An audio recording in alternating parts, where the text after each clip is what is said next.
welcome to Bharata First. You're watching the Discourse with me, Frank Rausan Pereira. Since you're here, I have a humble request. Please like, subscribe, hit the bell icon, and share the content so that more people get to know about Bharata First. That's it, nothing more.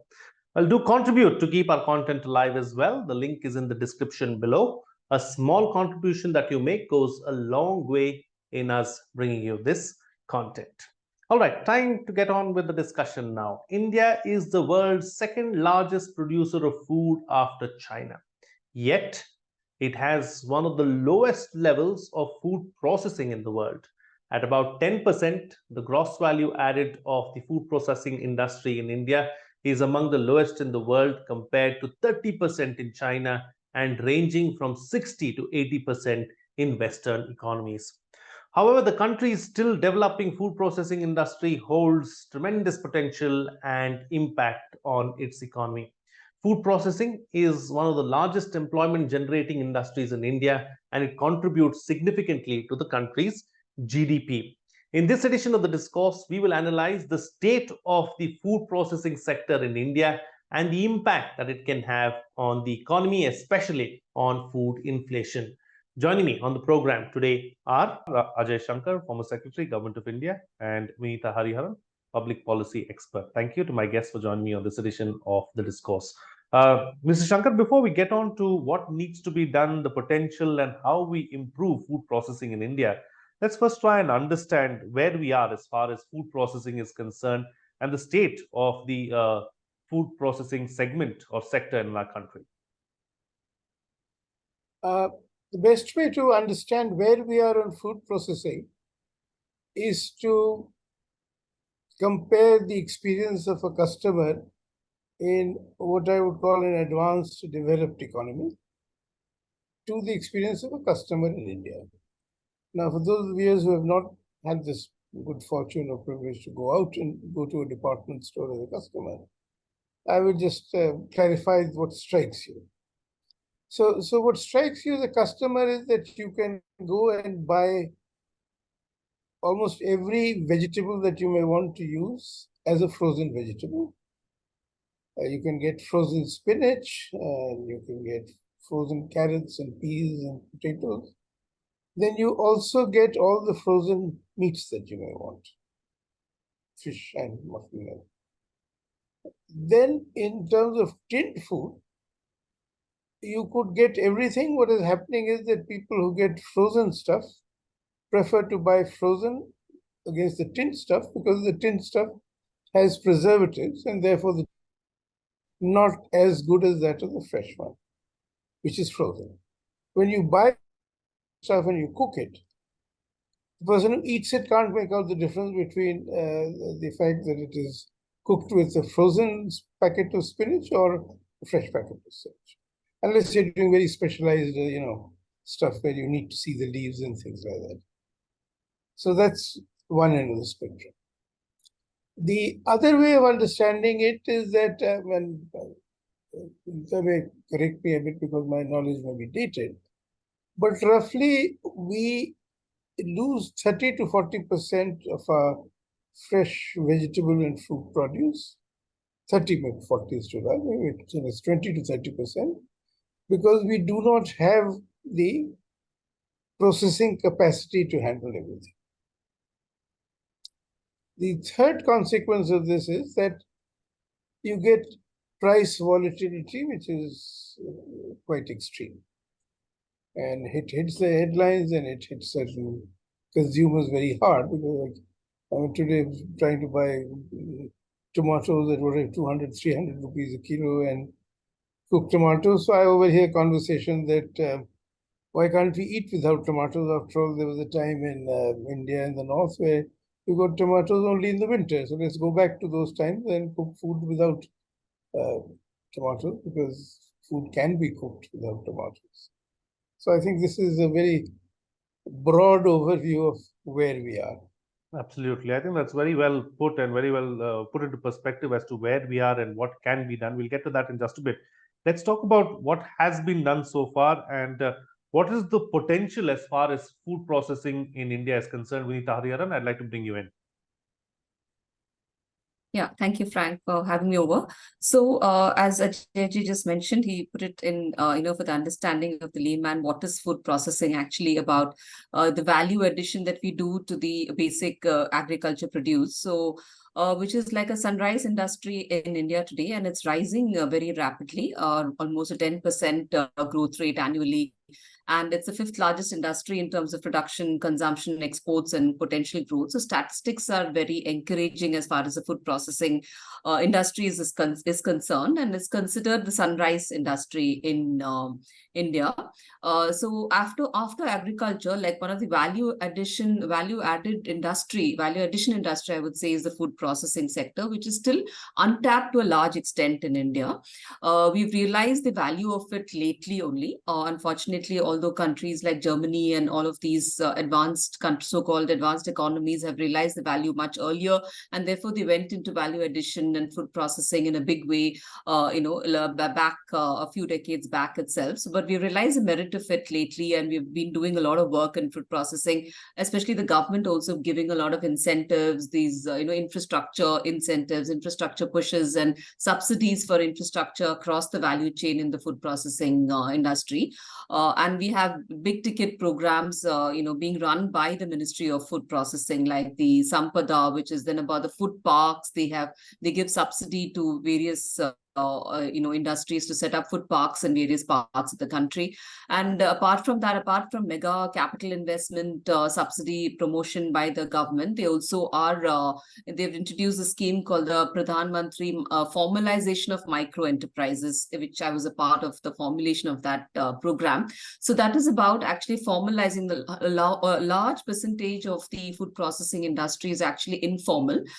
Just like the MSME sector, almost 90% are micro enterprises, and a lot of them are outside the formal network. So the endeavor of this present day government is also to formalize a lot of our activities, starting from the DBT and starting from the digital platforms. It's all about formalizing and also the labor reforms. It is all about bringing the informal sector into the formal sector, so that a lot of this, untapped potential, and which is not actually calculated in the GDP, which comes into the fray now. So therefore, the food processing industry was also similarly out of the chain largely, because a lot of small enterprises, small businesses, even the retail vendors, which are outside the network of the the calculation of our GDP per se. So now all that is being brought into the fray, and one of the schemes that promotes that is the Pradhan Mantri formalization of micro enterprises, which is about taking on a pilot scale about 200,000 micro enterprises. They're looking at actually improving their infrastructure, improving their value addition, improving the infrastructure across the value chain, and also providing subsidies to self-help groups that promote food products in the ODOP category. ODOP is one district, one product. So whichever self-help group actually takes up the production of that particular product of that particular district, that self-help group is given a lot of incentives in terms of working capital and in terms of the raw material subsidy, etc. So there's a lot of these initiatives that are being done by the government. And of course, the production linked incentive scheme also worked a big way in promoting the food processing sector over the last couple of years. So that's so much that the government is doing. And the private sector, of course, has been doing its bit in terms of being enterprising in this whole industry. But this is a huge industry for enterprises to come in and start their businesses. So this is a huge potential here in India, especially since agriculture is so robust today. So therefore, the food processing sector offers a whole lot of promises for new enterprises. And for the young entrepreneur who wants to start up a business, this is supposed to be one of the really promising sectors where there's a lot of ROI here, because it could be small scale, it could be also large scale. So, it could be small scale retail food processing units, or it could be little larger scale, like, for example, pineapple processing, wherein you have to have machinery for, cutting and for processing and for drying building and all of that. So for that, again, the government is giving subsidies for the infrastructures, not only subsidies in food processing, but the subsidies also come from the MSME ministry, where from the PMEGP program, where they give subsidy for the machinery, for buying the machinery, procuring the machinery. So therefore, the food processing industry, I would say, is promising. There are a lot of challenges that are being faced by the sector, especially in terms of the infrastructure, that needs to be provided across the value chain, because it's not an easy industry. You need to have high standards of production, and quality standards are also high if you want to be in the export bracket. So therefore, it requires a lot of hand-holding. It requires a lot of support from the private sector, as well as from the larger industry players, as well as from the government. And government is doing its bit, but there'll be much more that the government can do in the coming few years, because this is going to be an industry that's going to be really forward-looking. Absolutely. All right. Mr. Shankar, before we talk about challenges and how to overcome them, I'd like to go back to a point that you were making in your opening remarks about the tomato prices and inflation, and how it has a major impact on food inflation as a whole. We've seen that the prices of pulses suddenly skyrocket. We see suddenly during particular time in the year where onion prices skyrocket as well, and it's difficult for the majority of the people to cook without these ingredients. So if we have a robust food processing industry or sector prevalent in the country, do you believe that at some level it can have a massive impact on the economy as well, trying to keep issues like food inflation at check? Let me then try and explain the transformation by a successful example in India, which is now decades old, so we take it for granted, and which is the milk sector. Began with NDDB and Amul in Gujarat. The pattern has been repeated across many states. In some states, it's exceptionally successful. So like where I live in Delhi, I prefer the Mother Dairy ice cream to the Amul ice cream. And now, it is a fact that this has given farmers stable prices. It has given them higher incomes. It has improved their technology. So the way they keep their cattle, the way they handle the milk, it has gone up. So I'd say there have been productivity increases. And we have had stable prices both for the producer as well as the consumer. And both are therefore better off. So it's a win-win situation. And the intermediary, which is the whole cooperative network, is financially viable and robust. So the milk sector in India does not get any subsidy from the budget.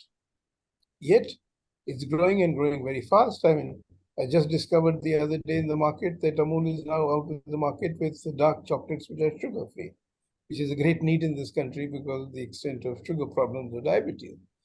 So that's a great success story. And then I have friends who come out from outside and sadly say that Indian Mother Dairy ice cream is better. So why is this successful? I mean, the key is to understand this.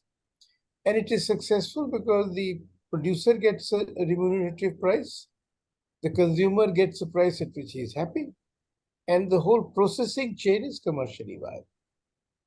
Now, the benefit it would do to the other sectors is similar. So farmers will get stable prices and prices which are remunerative and attractive. The consumers will get stable prices, and therefore, this inflation would cease to be an issue.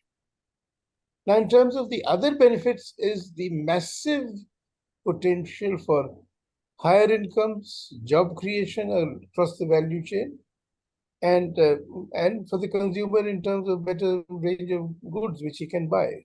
So the benefits are enormous, and instead of the annual 10% growth rate, which is very good for the Indian economy in any sector today, I would hope that it would reach, say, about 20% growth, which the IT sector once upon a time had.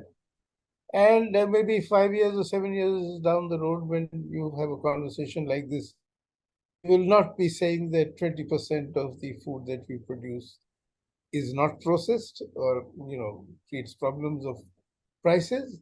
And we can also say that the Indian consumer, as far as processed food is concerned, could be anywhere in the world. It need not be in India.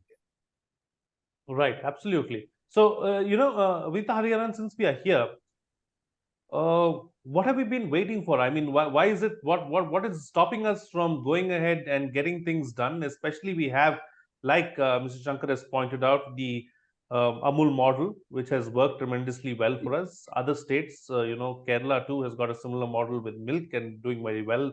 Neighboring state Karnataka, Tamil Nadu as well. They all have, you know, succeeded really with the Amul model, and it's going well for them. So, is it something that we can replicate as far as the other sectors are concerned, agricultural produce and etc., to ensure that we have a robust food processing sector? Yeah, absolutely. I think the role of cooperatives is increasingly going to find a place going forward, especially with the amendments in the Act with the multi-state cooperatives coming in. And so I think there's going to be a growth in the cooperative sector. And the Amul model, of course, is the model which everybody, it's a case study replicated across, I mean, to be replicated across and studied globally as well. So, but then of course it's one off. Amul is a case study in itself, and we cannot have so many more Amuls. But definitely we could have Amul-like cooperatives. Not only in the milk and dairy sector, but I think across the food processing sector, the role of cooperatives will get strengthened going forward. And I think that's going to be the focus. That should be rather the focus of state governments as well, to promote the cooperatives in their state. For example, Kerala, rather successful model of cooperatives across various sectors. And they're not just focusing on food. They have, finance cooperatives, housing cooperatives, but food especially will have a huge, in the sense there's a huge synergy with the cooperative movement and the food processing sector. So there's a huge potential there, as you pointed out, Frank. So yeah, therefore the cooperative model is something that has to be replicated and has to be promoted in the food processing sector. Very true. Mr. Shankar, let's talk about challenges now as far as food processing within India is concerned. We've seen that there are certain other countries who've been on par with India as far as their economy and other things are concerned, but have moved ahead, especially in food processing. Brazil could be one good example. We've seen them moving forward in ethanol fuel as well. They're using E85, etc., which is working remarkably well for them. So, what are some of the challenges as far as we are concerned? I would put the challenges as follows, and each one is a bit more complex. So it needs an understanding and comfort with complexity and nuances. So let me begin one by one. The first challenge, which used to exist in large parts of India, is that we didn't have electricity in every home. Now that fortunately has become history. So India has created history by electrifying over 500 million households, completed a few years back. So that problem is over. But the related problem survives, which is the cold chain, which is the ability to take what is produced, keep it refrigerated, and moved to where it can be processed if it's a perishable commodity. And then the food chain, where after it is processed and made into something frozen, then the frozen stuff moves across the country, reaches a retail outlet, and the quality of electricity supply is such that the freezer doesn't switch it or go off, or the electricity doesn't go off for a few hours, and therefore perishability becomes an issue. So this is one problem. The related problem, I think, is as follows: that we have now adopted or embraced a model where we believe the market and the private sector will deliver everything. And therefore, if we want the market to move in a direction, we give subsidies. Now, the problem here is that it assumes that the market is super efficient. So if there is a theoretical need, somebody will move in and invest and give you the results. Now, private investment is essentially risk averse. I'm overstating it, but it's a bit risk averse. So it prefers to go where returns are assured, like real estate in it gets badly hurt and developers become bankrupt. But therefore, the rush of private investment in food processing has been modest. And there are bits of this which are not remunerative straight away. So if you want to put a equivalent of a cold storage where stuff is frozen, then the returns may not be good enough to make that thing viable on day one. So a cold chain to me should be seen as a bit of the core infrastructure like electricity or roads. Now, conceptually, we are not yet there. So we have schemes and incentives, but that ambition to see that, okay, within 5 years, cold chain would cease to be an issue. I mean, that is the level of ambition we need.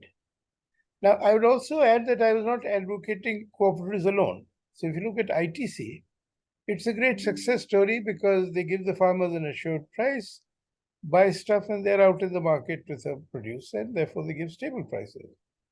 A more recent entrant and a really surprising success story is Patanjali, which is the other end of the spectrum.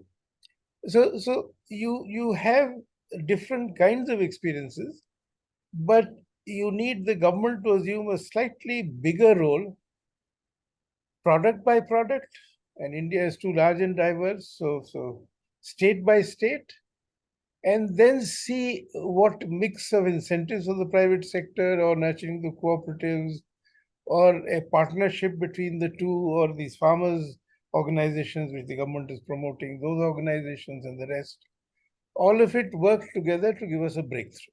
Like, to just illustrate my point, you could actually do what has been happening in the private sector for infrastructure for many years.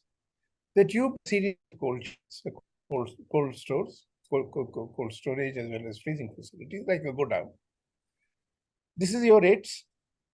Till you cross a certain level of capacity utilization and start making profits, the government will make good the difference between what you should earn to service your capital and what you are earning. And typically with highways, in real world, that's what happens. You build a highway, if you're ahead of the curve, then initially the toll income is modest, but then the traffic picks up and the toll income picks up. So that's one way of handling viability gap funding, so that you build the road till the toll income reaches a certain level, you will get money from the government as subsidy. Once it crosses that level, you don't get paid at all. In fact, before all this liberalization, we have two success stories in Delhi of this model, which are the two Taj hotels. The land and building was provided by NDMC and DDA. So the capital cost went down. The Taj group did the furnishing and ran the hotel, and the agreement said that you will pay this much as lease rent, and thereafter you will share the revenue of the profits. The airports have a similar model of variations can be thought about.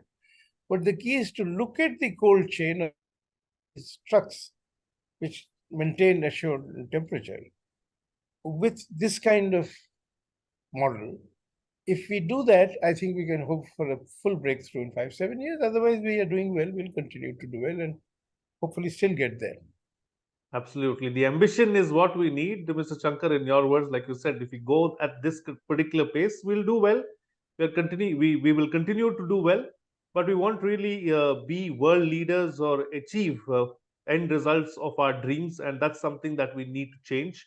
Mr. Harian, let me bring you in now. How do we achieve our full potential really as far as food processing is concerned? Because the upside is huge, and we need to ensure that we tap into this upside right now before it is too late. Yeah, absolutely. So like the statistics are there for us to see, is we hardly are skimming the surface as far as food processing potential is concerned. Is just about 4 to 5% of the total output. So we still have a long way to go, and it's really promising. It's a promising sector in terms of the employment potential, in terms of the the kind of potential for enterprise, and across the value chain, the kind of ripple effect that it could have on the economy. So I think it's all about consolidating the various models. So we have various dispersed kind of models. We have a very successful large scale model like Amul. Then we have a lot of small scale entrepreneurs spread across the country. Wherever raw material is available, that's where the food processing sector in that particular region is thriving. So I think we need to spread it across through usage of various models like the FPOs, which are coming up very well in our country, then the cooperative model. So we need to consolidate all of these promising models that are doing well, and I think look at a holistic picture and see how we can spread it across India, because every district, I believe, in India would have a potential for food processing. So I think it's about tapping the raw material in the first place. If you look across the value chain, first of all, tapping the raw material, then allowing the raw material there to thrive in terms that will be again agricultural input. So the Ministry of Agriculture or the agriculture sector is also involved in the food processing. It's not an isolation. So I think the more the agriculture sector thrives, the better the food processing sector would also have chances for doing well. So right from the raw material sourcing, honing the raw material in the various districts in India, then looking at the logistics, transportation of these raw materials to wherever we need to be, it needs to be processed. So I think logistic infrastructure also comes in play where we need to strengthen the logistics sector. And then we look at the food processing sector itself, looking at consolidating the various enterprises, looking at promoting various more enterprises, and how we could actually handhold them in terms of technologies. For probably we could invite the export-oriented units and the units outside and look at technology transfer from outside for improvement of technology infusion into the various food processing sectors. And that's another thing. Training in quality and certification. I think that's another area which we need to go a long way in India in terms of meeting the standards for the exports. The FSSAI, of course, is doing its bit. We are strengthening the FSSAI, but there is still a lot of scope for further strengthening of the FSSAI network and the way the quality and standard certifications are being given. So there's a lot of role for multilateral agencies also to come into play and provide the necessary hand-holding right up to the last enterprise in the food processing sector. Then we go to the distribution. The distribution is also an important part where we need to also look at our distributor chains and look at the distributors who are in place and look at how we can incentivize them further to promote the food processing sector per se. So across the value chain, there's a scope for a lot of improvement, and there's a lot of scope for a lot of hand-holding, and there's a lot of scope for the government as well as for the large industries to play its role in supporting the smaller businesses in the food processing sector. Very true. All right, time to get quick closing comments now from both the panelists with the best way forward and what next. Starting first with you, Mr. Shankar. The best way forward is to have ambition, which I've said earlier, and be creative thinking and not be prisoner of whatever has succeeded in the past, and not be prisoner of a one-size-fits-all approach. So state by state, creative thinking, feeling one's way through towards success, and flexibility in the policy instruments that the government should try out. And therefore, a greater role for the government and the state to steer the transition beyond either appealing for the private sector to invest or providing, one-size-fits-all subsidies. Very true. All right. And Vinita Hariharan, close the show for us with your concluding remark. Yeah, so I think it's time to consolidate, further strengthen across value chain, and also scale up and spread the food processing sector across the country through following the very successful ODOP model is what I would say the recommended way forward. All right. On that note, then we'll call it a wrap on this edition of the Discourse. Thank you to my guests for joining me on the program and putting things into perspective for us. So what's coming out of this discussion is that the food processing sector is still in its nascent stage and it is untapped. Steps have been taken in the recent past to give an impetus to food processing, but the progress hasn't been up to our potential. There is a huge upside to the sector, and India can do very well if we get our act together. There have been a few very successful models for us to learn from as well. For instance, Amul and ITC. What we need to do is consolidate the promising models and take the best practices forward. We shouldn't, however, limit ourselves to just that. We have to also think out of the box and generate or come up with new models and ideas as well. Cold chain continues to be a big challenge, and the sooner we address that, the better. Now, training, quality, and meeting international standards is also very important, and that's something that we need to keep in mind. Well, that's it in this edition of the Discourse. And since you made it till here, I would remind you to like the video, subscribe, hit the bell icon, and share the content as well so that more people get to know about Bharata first. We also have a YouTube membership program with some great perks. Do check them out under the join button and join now. Until next time, this is Frank Rausan Pereira signing off.